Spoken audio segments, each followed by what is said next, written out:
I think that Korea is a very interesting market and very ripe for disruption as well.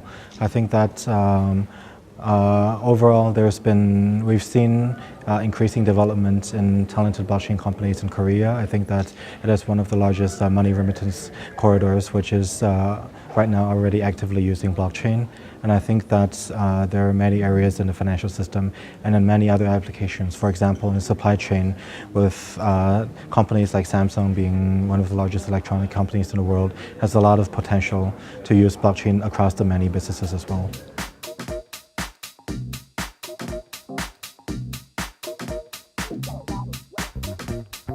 So overall, blockchain in China has been developing at a very rapid pace. I think that it actually started a little bit later than the Western countries. So in 2015, for example, there were already a lot of startups and a lot of major banks in the US and Europe that were experimenting with blockchain, where most companies in China still did not yet really understand what blockchain was. But in less than 2 years up till now, every single large financial institution in China and major regulators, including the Chinese Central Bank, already have a very good understanding of blockchain, and some are already starting to deploy blockchain projects internally, moving faster than their counterparts in the West.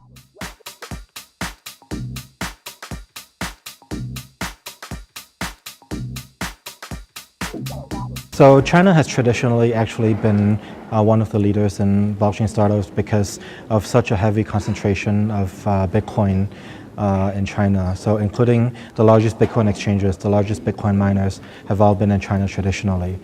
So it's been an ideal market for broader blockchain development as well, because there's so much talented people, talented engineers in the market.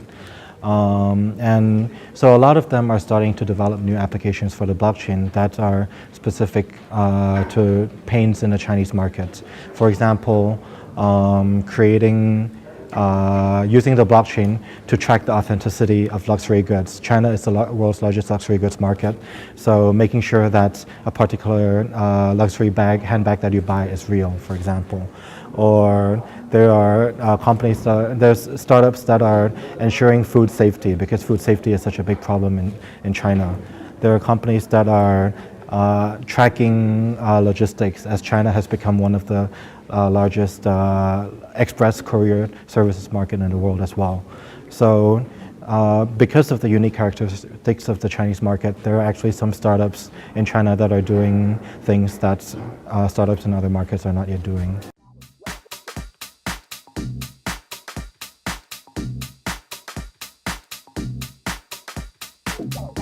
We at Fenbushi Capital, we actually invest in companies all around the world. Doesn't matter if it's US, Europe, Asia, China, and so forth. And we believe that a lot of what these companies are doing could be used in many other countries around the world as well. So in a way, we don't really have a specific plan around saying sort of how to combine Korea and China, because we think that naturally, because of the nature of blockchain technology, all of these will be interoperable anyway.